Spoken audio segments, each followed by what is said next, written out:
c'est parti pour 15 km jusqu'à Mérida, capitale de l'Extrémadour. Et il risque de faire chaud aujourd'hui.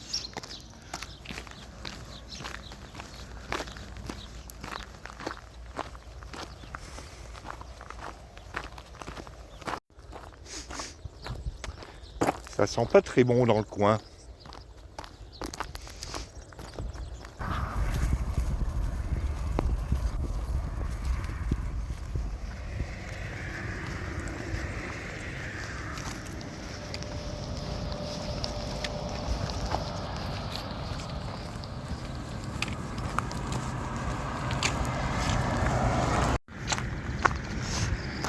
Hier, on s'est retrouvés, Gabriel, Marco et moi, comme d'habitude, à l'étape. Et comme l'étape était longue, on avait très faim. Malheureusement, les supermarchés ou les mini-supermarchés n'ouvrent qu'à 5h30. Donc on a dû attendre jusqu'à 5h30. On avait très faim. Inutile de vous dire qu'on a fait une razzia dans le supermarché, si bien qu'on s'est retrouvé dans la cuisine de l'albergue avec une montagne de victuailles invraisemblable. Ah, on a bien mangé, mais on était un peu lourd à la fin.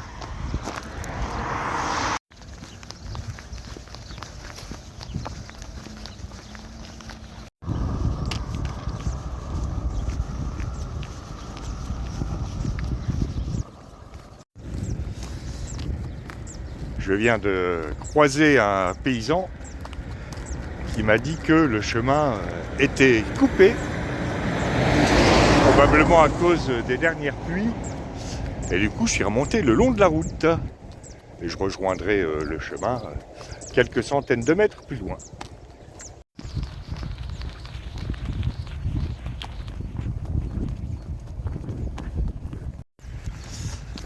J'ai mis les lunettes de soleil, mais il y a toujours un petit vent frisqué.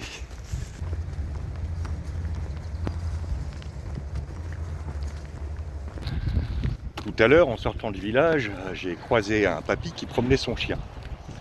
Jusqu'ici, les chiens que j'avais croisés étaient plutôt sympas. Ils doivent être habitués aux marcheurs. Par contre, celui-là était particulièrement hargneux. Il m'a tourné autour, les babines retroussées, la bave aux lèvres. Pas sympa du tout, le chien. Ou alors, peut-être qu'il a été victime d'un accès de Vésanie. Pam palam pam pam.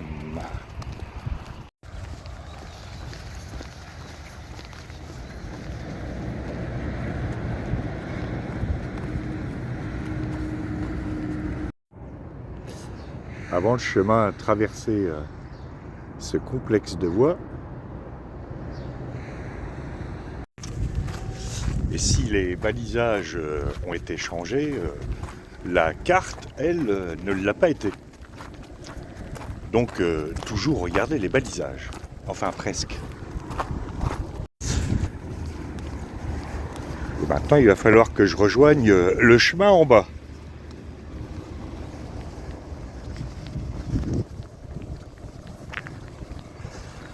La vidéo d'aujourd'hui risque d'être assez courte parce que l'étape est courte d'une part et je mets toujours un peu du temps à démarrer d'autre part. Enfin, de temps dans la tête. Hein.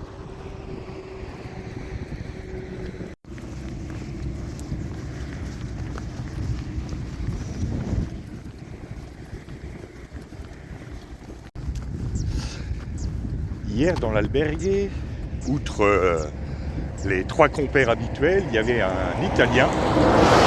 Ah, ça suffit les camions. Donc, disais-je, il y avait un Italien. Et la suite, après j'ai traversé la route.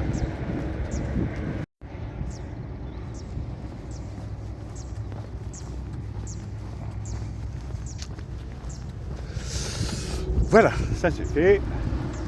Donc il y avait un Italien qui est parti un petit peu avant nous. Il me semble l'apercevoir là-bas devant moi.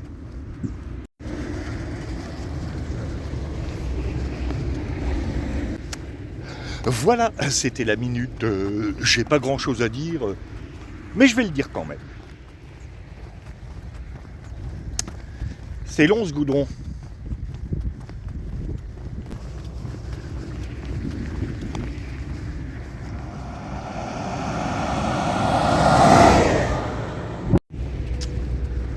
C'est long et je me sens jamais à l'aise sur ces portions.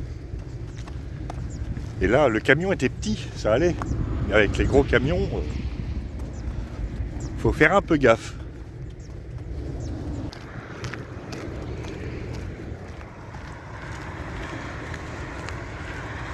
Et là, en ce moment, à ma droite, l'inévitable nationale 630. Et à ma gauche, l'autoroute qui vient de Séville. Heureusement que la date du retour de la semaine sainte est dépassée. Sinon, ça aurait été l'enfer. Ah, un gros camion.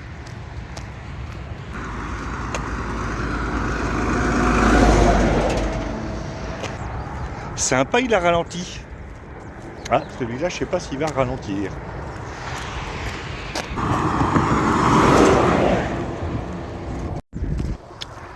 Pas trop. Il va me rester encore peut-être 2 ou 3 kilomètres de portion long de cette nationale avant de récupérer un chemin un peu plus sûr pour les piétons.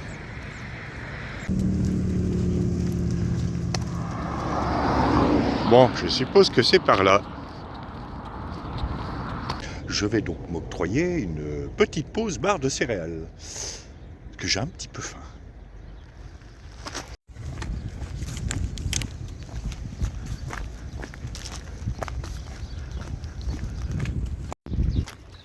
Pause tout à l'heure parce que l'odeur est infecte dans le coin.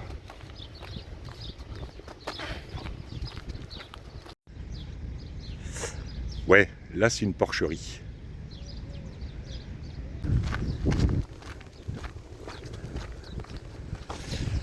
Et là,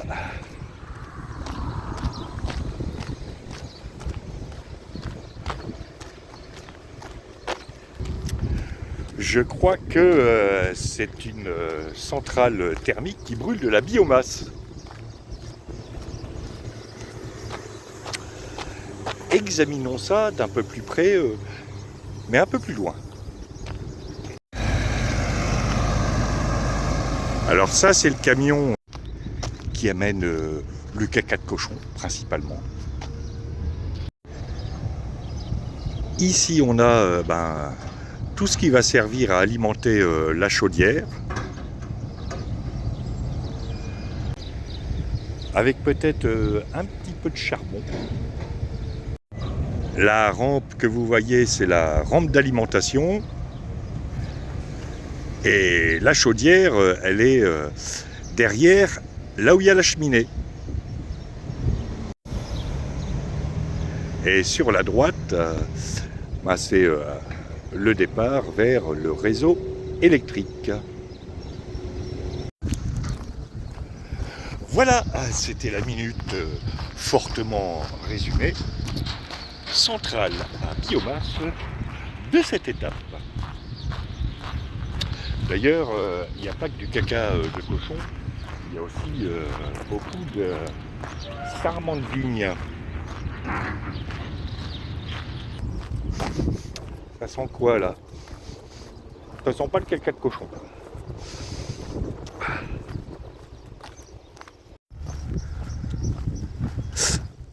Eh bien oui, c'est bien une centrale à biomasse.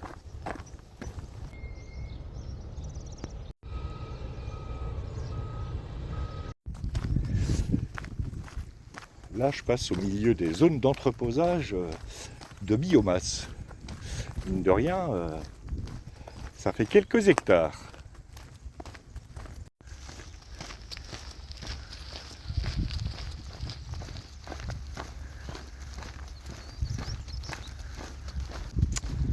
Ouais, tout ça, j'ai toujours pas fait ma pause.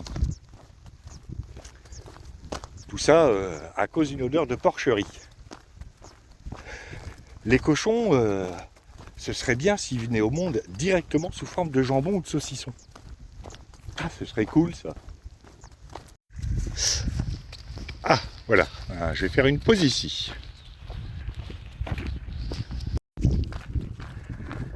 J'aperçois là-bas Mérida.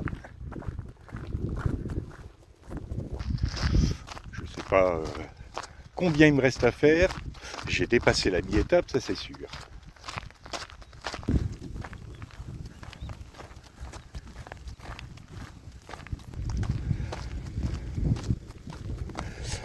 Mérida a été fondée en 25 avant Jésus-Christ par l'empereur Auguste. Et son nom latin c'était Augusta Emerita.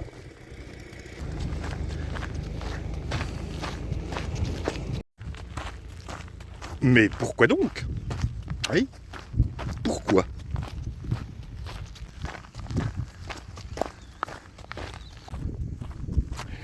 Eh bien, en latin, emeritus signifie retiré, retraité.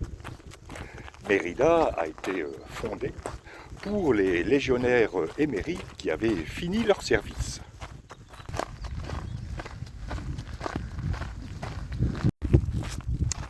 C'est quand même cool, hein. T'es tripes tes adversaires et quand t'as fini, on construit une ville. Quelle belle époque!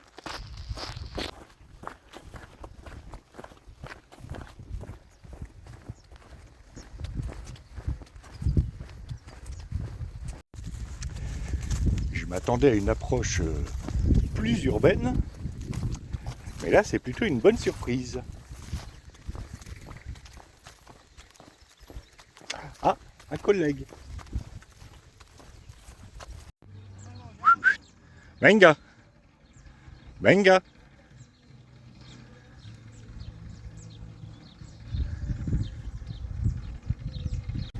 Alors ça, c'est ce qui s'appelle se prendre un vent.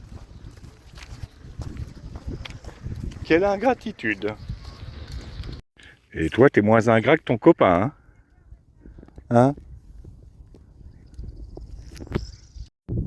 Ben oui, je sais bien que tu voulais venir avec moi, mais si je te détache, je vais me faire engueuler.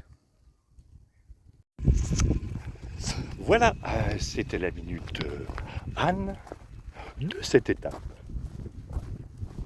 N'empêche que si je l'avais détaché, il serait venu avec moi.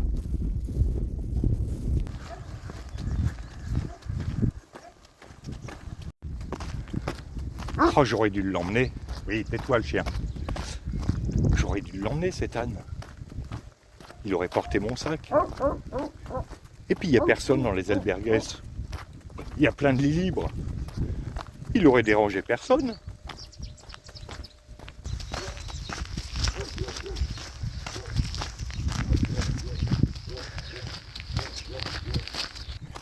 Je viens de cheminer un petit moment avec les deux Espagnols que vous avez déjà vus il y a 2 jours ou il y a 3 jours, je ne sais plus. Mais toujours est-il que c'était bien sympa. En fait, ils sont des Baléares de Majorque. Et ils font 2 chemins par an.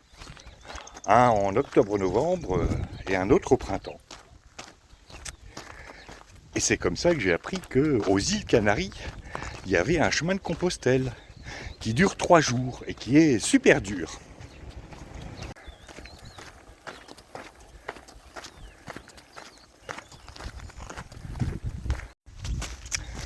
Problème, quand on a fini ce chemin aux Canaries, c'est pour aller à Saint-Jacques-de-Compostelle. Il va falloir être un super bon nageur.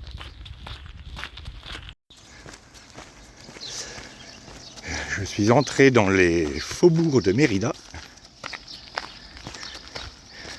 Ça m'a l'air un peu abandonné tout ça.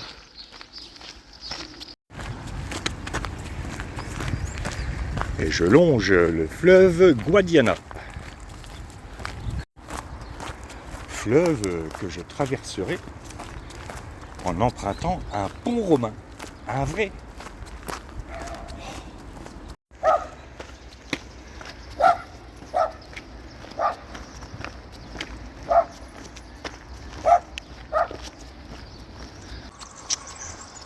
aboyons tout en opérant un repli tactique parce que faudrait pas prendre quand même trop de risques.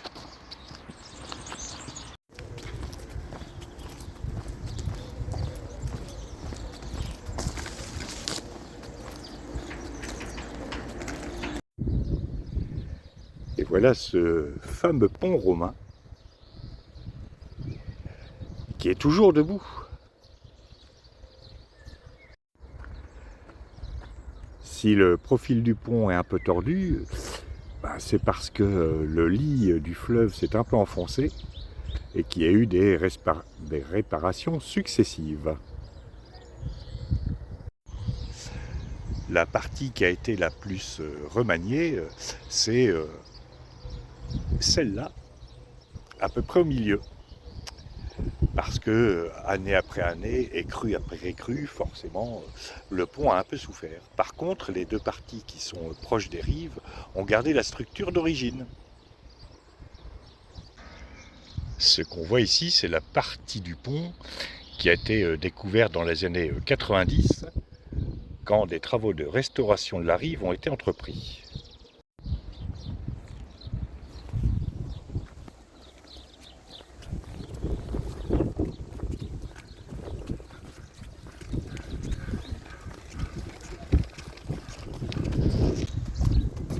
La longueur totale du pont, c'est 790 mètres sur 60 arcs.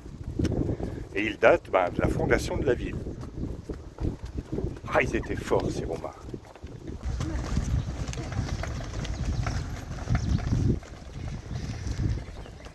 Et je vais rentrer dans Mérida en empruntant ce magnifique ouvrage.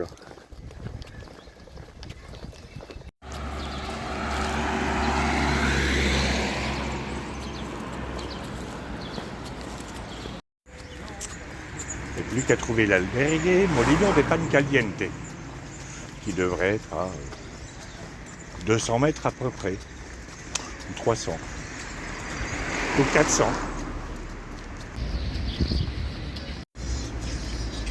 Ou 600. Il est loin cet albergue. Ah, quand même.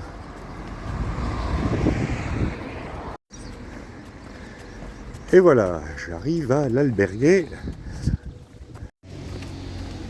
En espérant qu'elle soit ouverte. Ah, alors ça c'est emmerdant. Bon, l'albergue est fermé pour cause de problèmes familiaux jusqu'à nouvel ordre. Je vais donc essayer de trouver un hébergement. Bon, moi je vais attendre Marco et Gabriel, histoire qu'ils se cassent pas le nez. Et je les aperçois là-bas. Bon, ça y est, j'ai eu l'hospitalero qui est en train de passer un examen médical, donc il est là à 4h30. Et donc, je vais pouvoir aller manger avant de revenir. Fin de cette étape de 16 km. Enfin, on va trouver un bar. Cette étape est malheureuse. Demain, on va moins rigoler. Parce que demain, ça va être 36 km. Ça va faire mal. En attendant, je vous dis à demain pour de nouvelles aventures.